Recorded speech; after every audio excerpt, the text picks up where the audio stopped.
Okay, so now we're going to look at, now that we know how to derive exponential functions, we're going to be integrating them.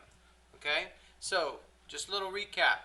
The derivative in respect to x of e to the x is just itself. But when it's something other than just x up here, and we name it u, we're going to do a chain rule piece. Like if it was e to the x squared, this is that composition, if you will, to where it's the carbon copy times the natural log of the base, which again is not needed when it's e, times the derivative of the power, which in this case would be 2x. So the derivative here would be not just itself, but a little bit more because of that chain rule multiplication piece. Okay? The reason why it's still itself up here is because we're just multiplying by 1. So that's your review. Now let's go ahead and move on to how do we reverse this rule. So instead of the carbon copy times the natural log of the base times the derivative of the power, this one is simply going to be, my goal is to get it to u so that I can use this kind of interpretation where the integral is the same thing as what it was here as the integrand. So when I integrate it, it's going to give me the same thing.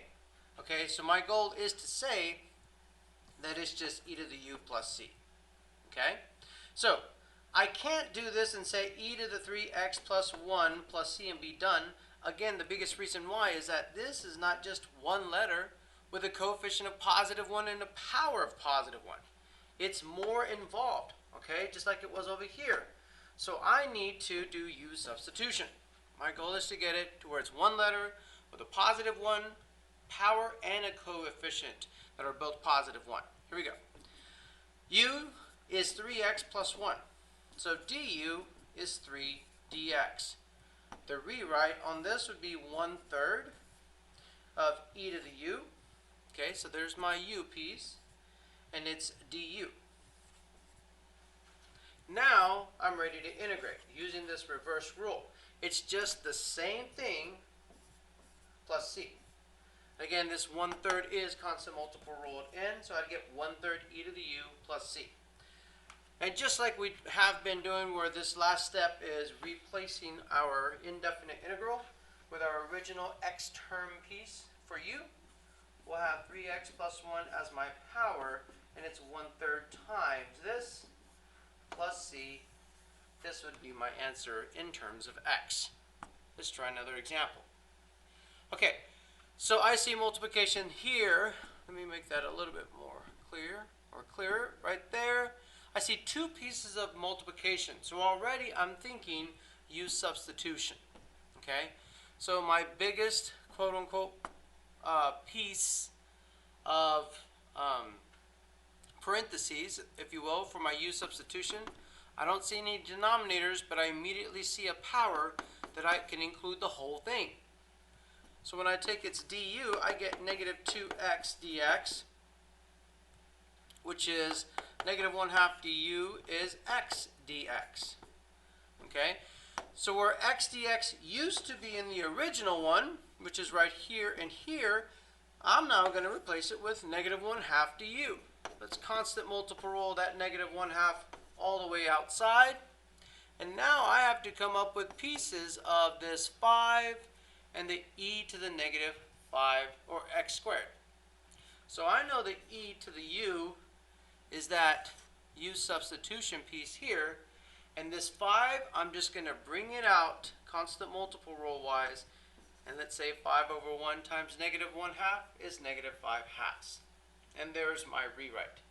Now remember, coefficient is 1, power is 1, so it's just going to be the antiderivative is itself, which is e to the u. Let's go ahead and multiply this negative 5/2, constant multiple roll in, and we get plus c. Last step, we do have to replace our U-substitution back so that we have our answer in terms of x. So we get negative 5/2 e to the power of negative x squared plus c, and that would be my answer. Let's do the next one. Okay, so I know this looks a little weird as far as diagonal goes.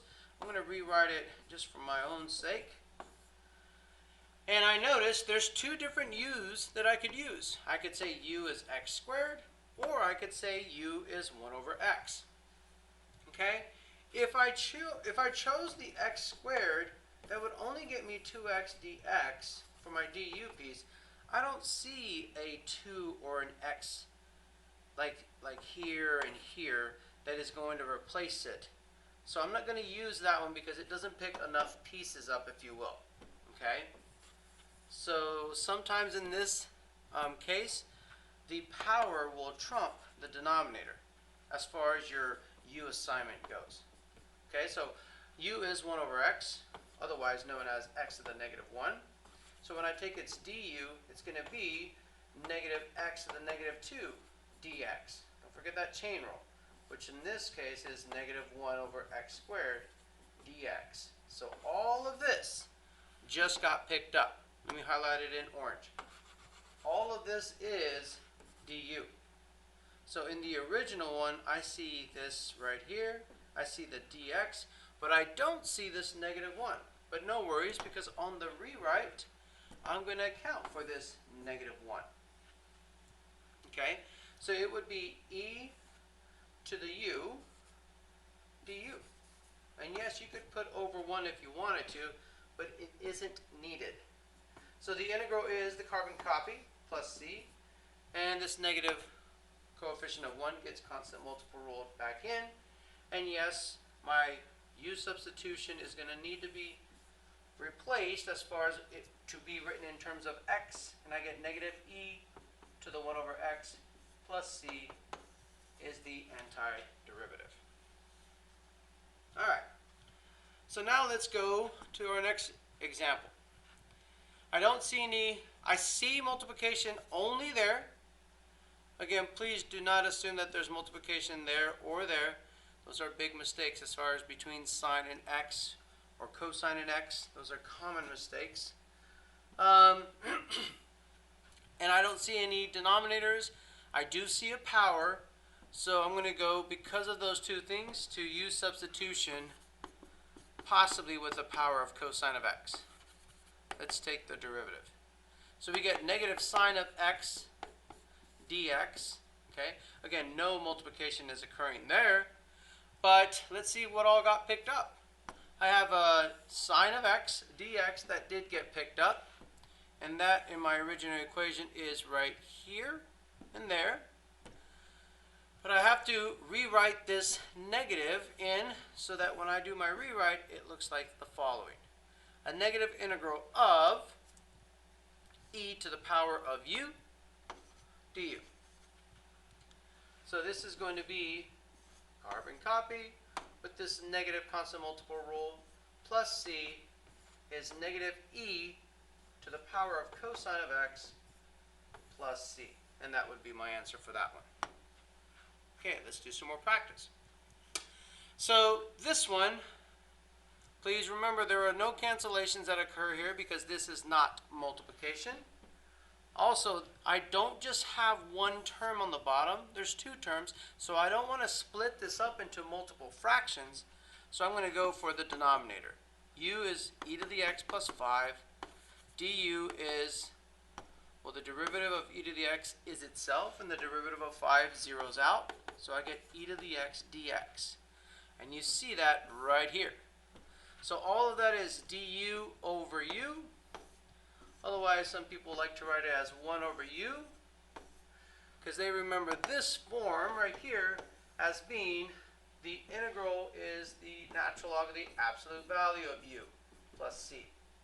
We're going to plug in our u substitution to get natural log of the absolute value of e to the x plus 5 plus c.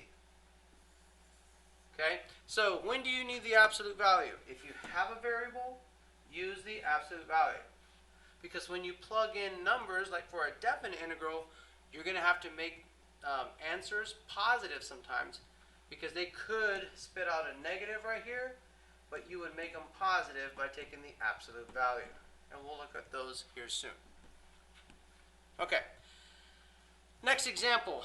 I do have a fraction, but I'm not just going to go straight to setting the denominator as u.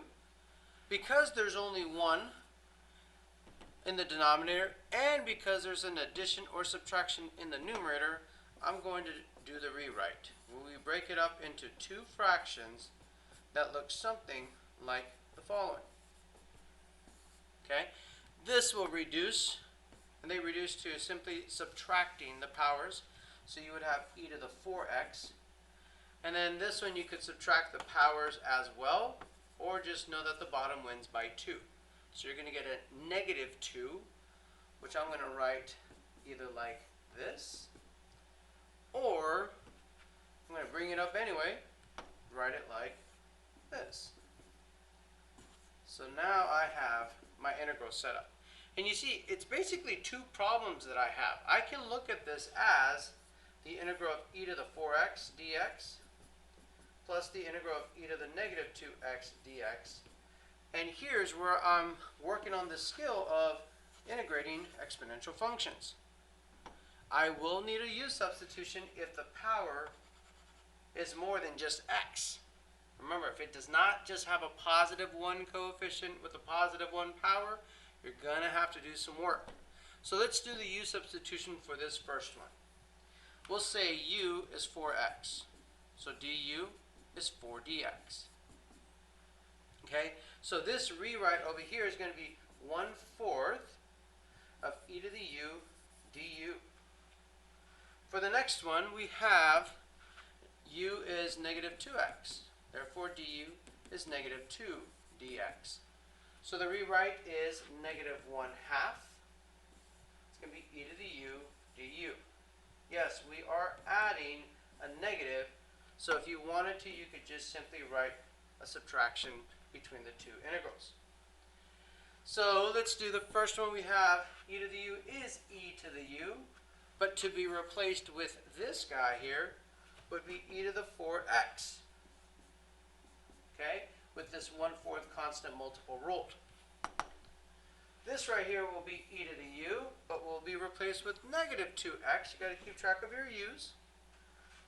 And then we will subtract this 1/2 constant multiple rule and then plus c. The only thing that you have to do with this answer is alter this negative power. So let me make some room right here and write the final answer. It would look something like the following. You could write e to the 4x over 4 minus 1 over 2, 1 over 2 e to the 2x, and then plus c. Simply because we moved that negative power in the denominator to make it positive, and that would be your final answer. Okay, so let's do now practice with taking the integrals of exponential functions. However, we're now going to be working with definite integrals, where we do have our limits of integration bounds. Okay, same goal. We want to make this just one letter with a positive 1 coefficient and a positive 1 power. So we have u is equal to 3x plus 1, du is 3dx, and the rewrite is going to be 1/3 of e to the u du. Here's where we immediately change our bounds, just like before. Plugging that in will yield me an answer of 4 right here, which is my new limit of integration. And then when I plug in this 3 also into x, I'll get 9 plus 1 is 10, my new limit of integration when I'm in terms of u.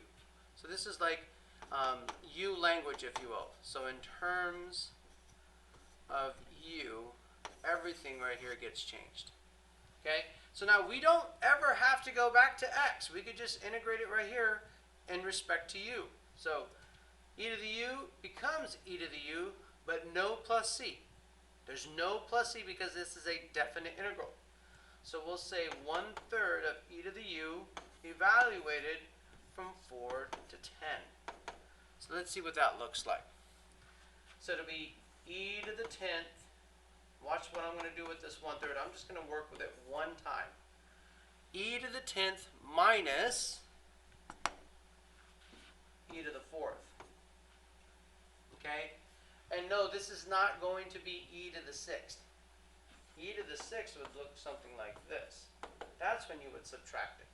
But this right here, you can leave it as 1/3 parentheses e to the 10th minus e to the 4th. There's no plus c, and you can be done with it right there. And yes, if you want to distribute the 1/3 and not have that parentheses, you could do that as well. Okay, let's do the next one. We have our entire denominator is u, so that when I take the derivative, it's the carbon copy dx, which you see that that's what it picked up here and here, which will be replaced with 1 over u du. I'm going to change my limits of integration by plugging in 0 here. E to the 0 is 1, so my lower limit becomes 1 plus 1 is 2. I'm going to plug in this 1 over here, so the upper limit becomes 1 plus e. So this is the natural log of the absolute value of u. Again, I do not have to resubstitute this in terms of x and then change my bounds back to in terms of x. I can keep everything in terms of u. So I'll leave it like this, evaluate it not from 0 to 1, but keeping everything in terms of u. So we get the following.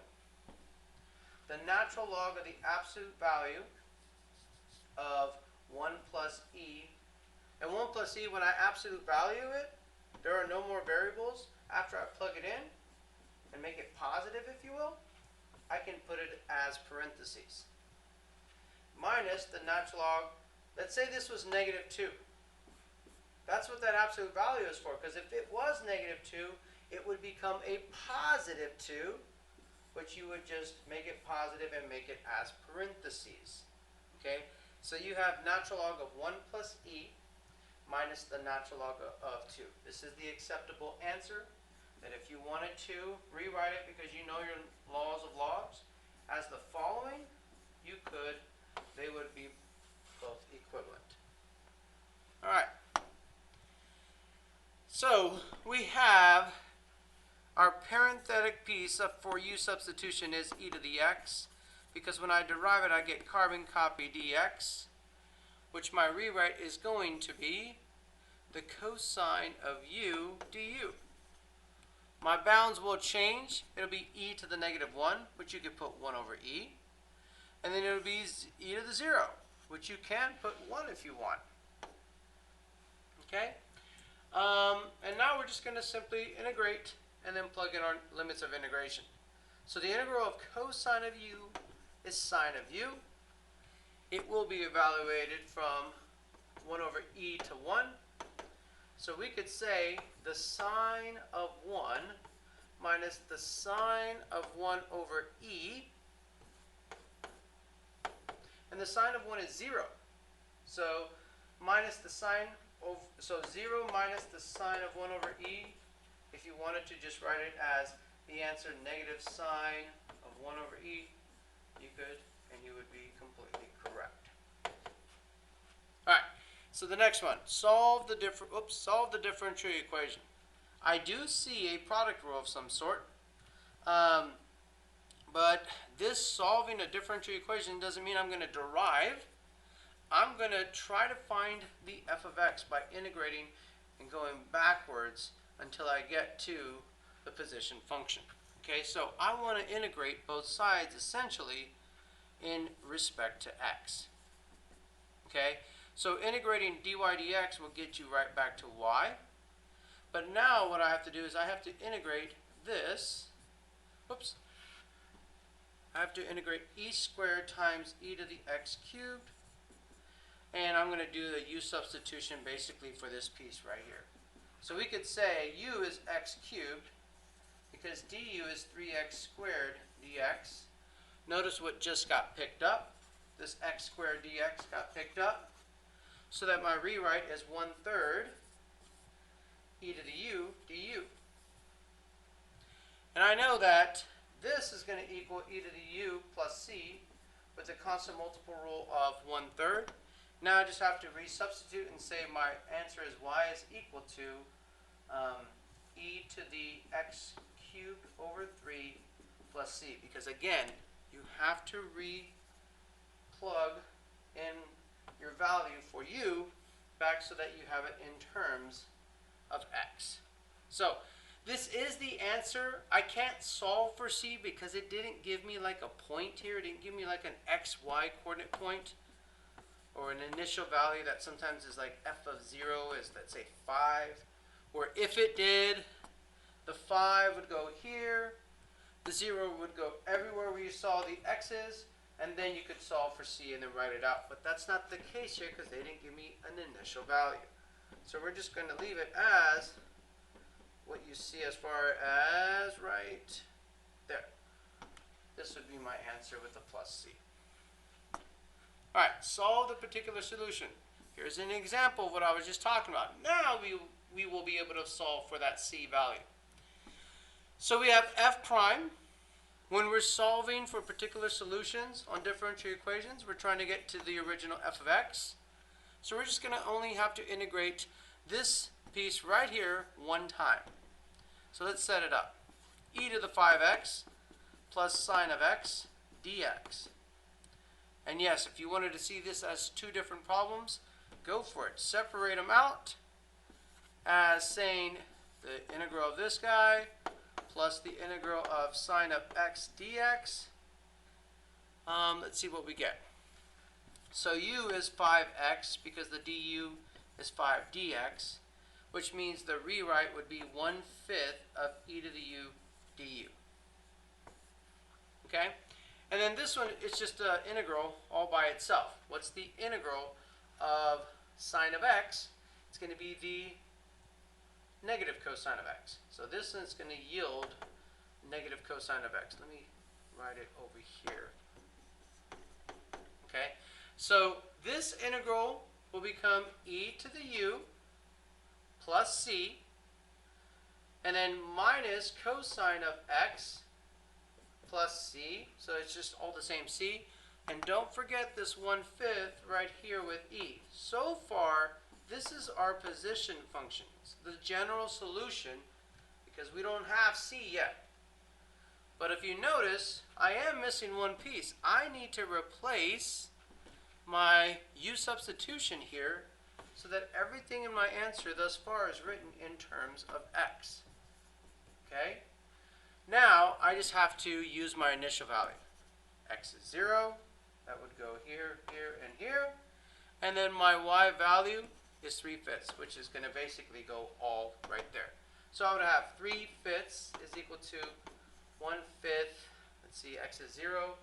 That means e to the 0 is 1. So it's 1/5 times 1 minus the cosine of 0. The cosine of 0 is 1, and then plus c. So essentially we have 3/5 equals 1/5 minus 1 plus c.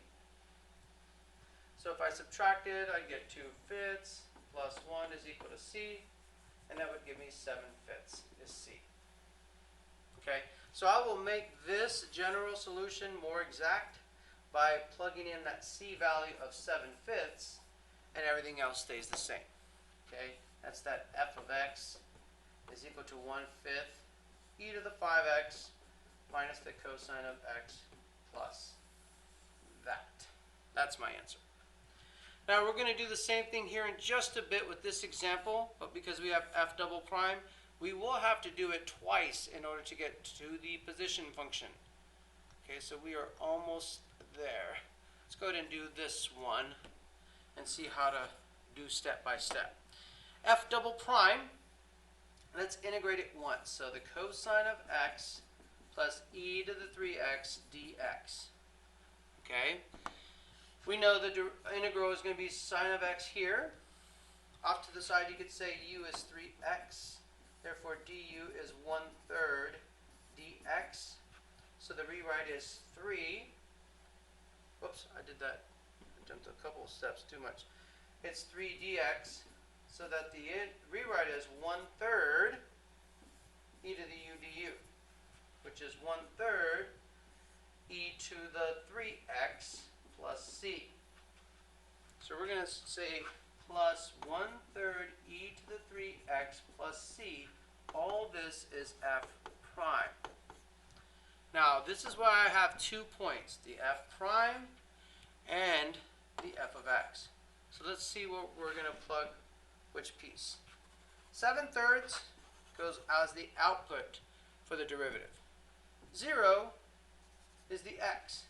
Okay?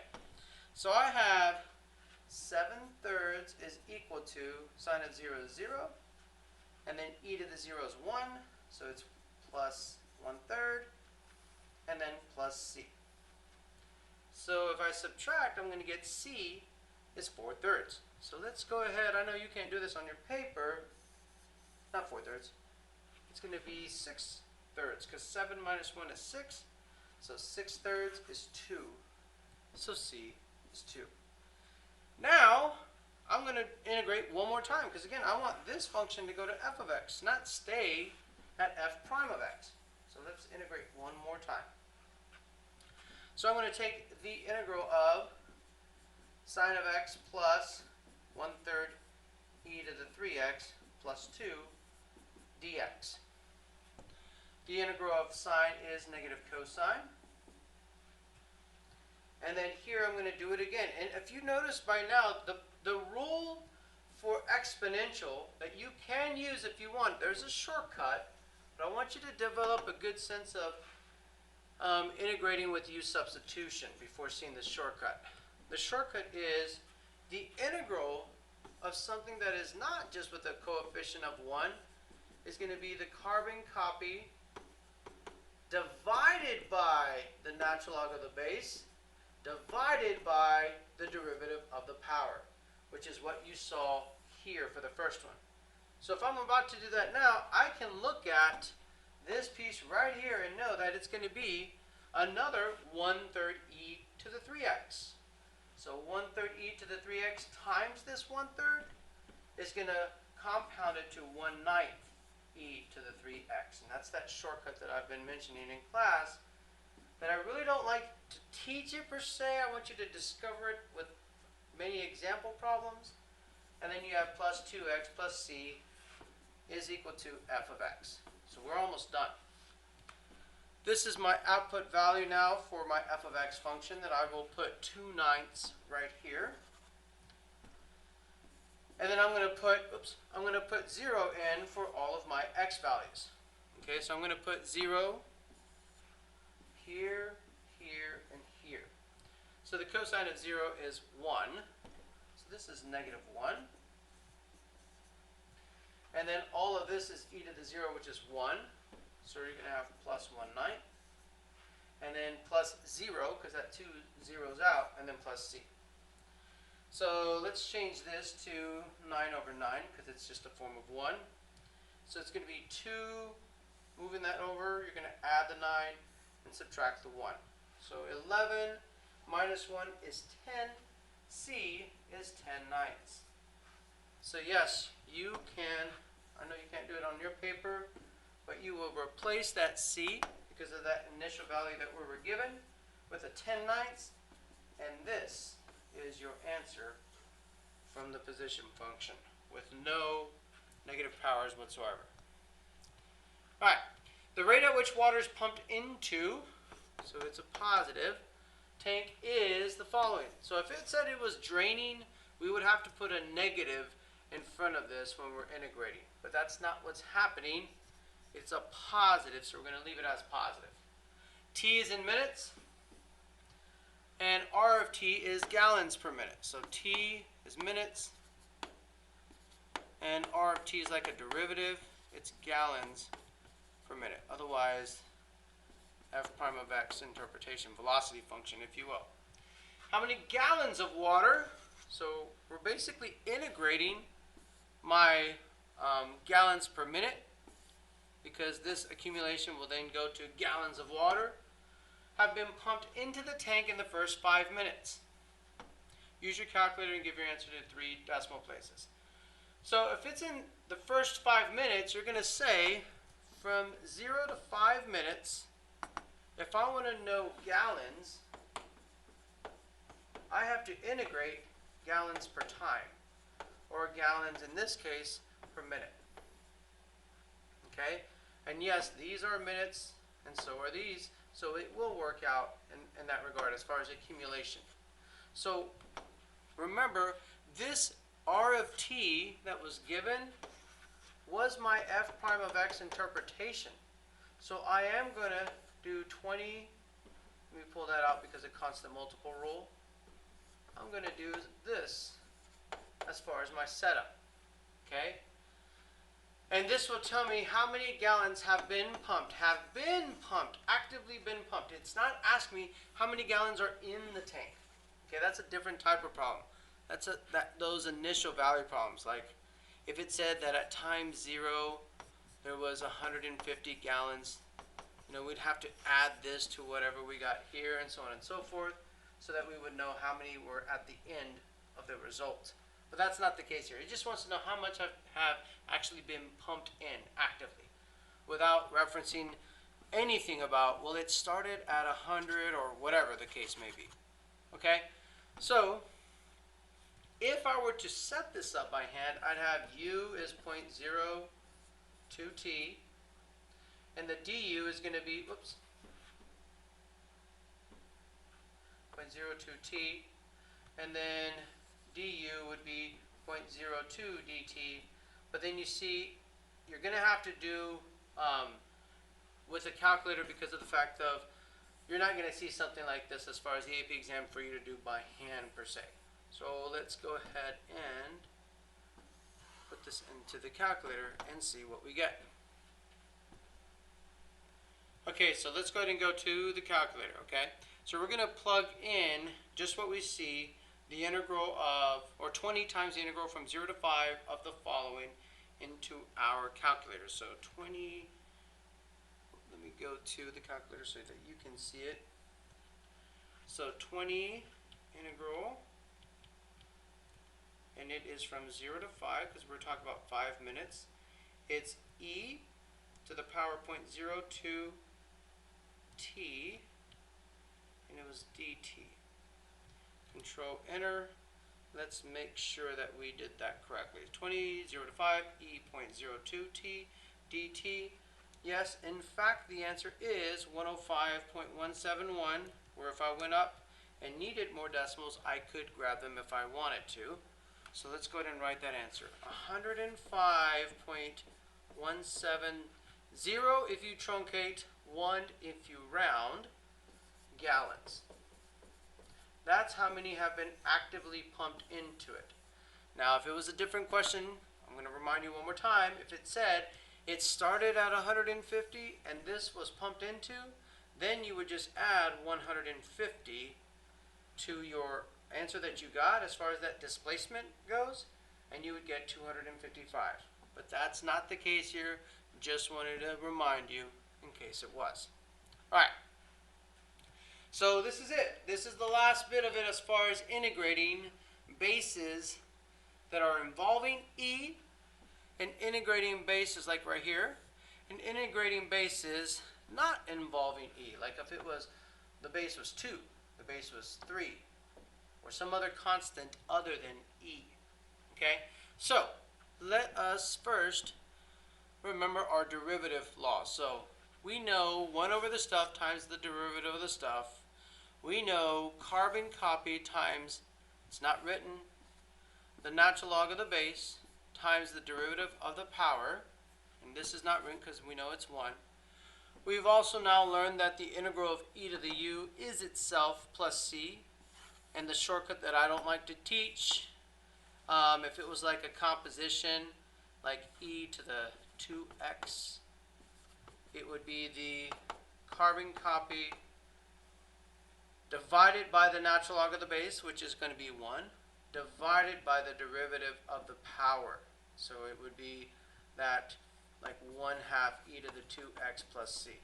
So those of you who want to learn that shortcut, please make sure that you don't do it to replace the proper way to learn how to do U-substitution.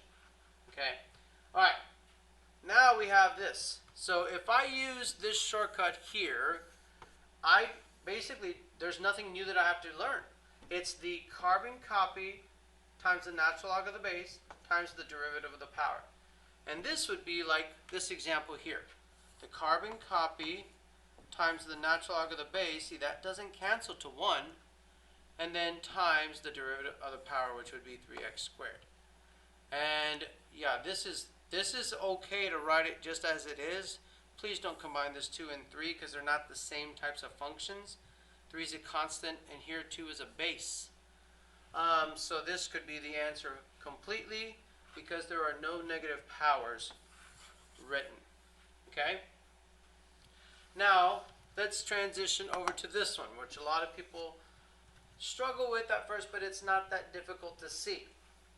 If you don't already know this, the log, let's say base b of a, can also be written as the natural log of a divided by the natural log of the base.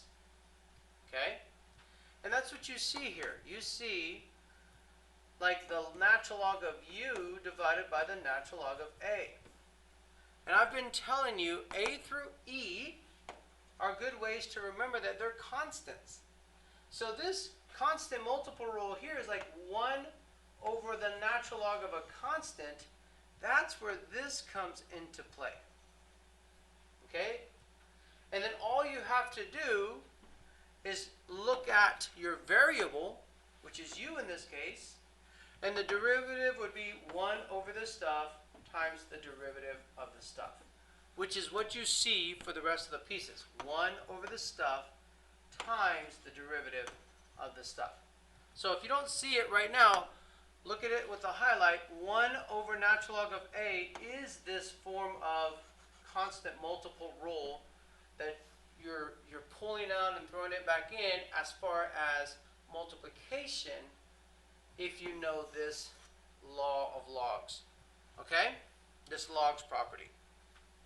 Okay. So let's do this example right now. So I would rewrite this as, before deriving of course, as the natural log of x squared plus 1 over the natural log of 3. Okay? Please don't write it as one huge thing because that's something different. Don't write it like this. That's not the same. Okay, that's whenever they're subtracting two separate natural logs. So the natural log of 3. Now you should see this constant multiple rule of 1 over the natural log of 3. And now you just have to look at 1 over the stuff times the derivative of the cream, which in this case is 2x. And then just multiply this 1 over natural log of 3 back in. And yes, I would need parentheses because this natural log of 3 would distribute to the x squared and that 1. So let's say that you could write the answer that looks like this. 2x over the natural log of 3, parentheses, x squared plus 1. This is the derivative.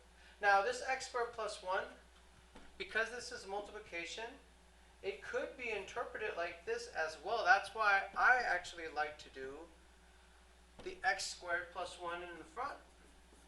And then the natural log of 3 so that it knows the 3 is the only thing that's going to be applied to that natural log. And this is the more preferred answer. Alright. So the last thing, the very last thing that we have is the integral of an exponential function that doesn't have the base of e. And if you can see it, it's what we were doing over here. Okay? So whenever I have a to the u, you could say the integral is the carbon copy divided by the natural log of the base, which is what you see here, and then divided by the derivative of the power, which in this case is going to be 1 because, again, your goal is to do that U-substitution to get it to 1. All right, so let's look at how we're going to work this one. My power is already with a coefficient of 1. So I could say it's going to be the carbon copy divided by the natural log of the base. And then plus c. This is going to be it. Now, there was a step that was not required. That would have been the carbon copy divided by the natural log of the base divided by the derivative of the power. But it's not needed because the derivative of the power is just 1. Okay? But if it wasn't 1, yes, you could kind of bypass U-substitution by knowing that, okay? So this would be plus c. For instance, let's look over here. If you did this, you could do the integral as far as this shortcut that I'm trying to show you here. The carbon copy divided by the natural log of the base divided by the derivative of the power. But it's a lot easier just to do it as U-substitution. Because look at all the other pieces that you see. U is equal to x cubed. Du is equal to 3x squared dx. See, and you can already notice that it's going to simplify your rewrite a lot. Okay, so you're going to have 1/3, let's see, 3 to the u du. And let's just look at this 3 to the u part. That's the carbon copy divided by the natural log of the base, divided by the derivative of power, which is just still 1, and then plus c. Just don't forget to multiply. Make sure that you multiply that 1/3 back in. So this is my answer, and it will be finalized when I re-plug in my U-substitution. And no, please do not cancel these 3's, because this is not saying 3 times u, because then you could cancel it. That 3 is a base, and the one on the bottom is a constant. So you're going to put it as 3 to the power of x cubed over 3 times natural log of 3 plus c. And that would be fine. Now, some people might look at this 3 down here, and remember one of the laws of logs that you can write it as the power, like natural log of 3 cubed, which is natural log of 27. And yes, if you wanted to do that, that would be fine as well, as they are equivalent. Last slide. If you are asked to differentiate a function, this is very rare, but it does happen, that contains a variable raised to the power that contains a variable. So the base is a variable and the power is a variable. There's a process called logarithmic differentiation. We're going to find y prime in terms of x. And the very first thing that I want you to do is take the natural log of both sides. So let me do this in blue so you can see all that I'm taking the natural log of. Oops. I'll do this outside show in red. So I've taken the natural log in both sides. Notice the color coordinating, okay? What I'm going to do here, the reason why I took the natural log, the only reason, is so that I can move this as a coefficient, basically very similar to that last problem that we did on the last slide, so that I have the following that you see here. That law of logs, if you will. That's the only reason why I took the natural log of both sides. Okay? And from here, I'm going to treat it like an implicit differentiation. My goal is to get dy dx. And I know it's going to be somewhere here when I do that chain rule piece. So now, logarithmic differentiation. Okay, step 1, we applied the natural log to both sides. Step 2, it was that power property that I moved as a coefficient. And now step 3, it's going to be normal implicit differentiation to get that dy dx by itself. Here we go. 1 over the stuff times the derivative of the stuff. And the right side is going to be a product. It'll be the first times the derivative of the second, which is 1 over the stuff, times the derivative of the stuff, plus the second times the derivative of the first, which is just 1. Okay? Again, my goal is to get this dy dx all by itself. So I'm going to multiply this entire right side by y. So that cancels, and now I have dy dx is equal to y times, let's simplify this a little bit, clean it up some. It'll be x minus 3 over x plus 1 plus the natural log of x plus 1. And that is is an acceptable answer and good to go.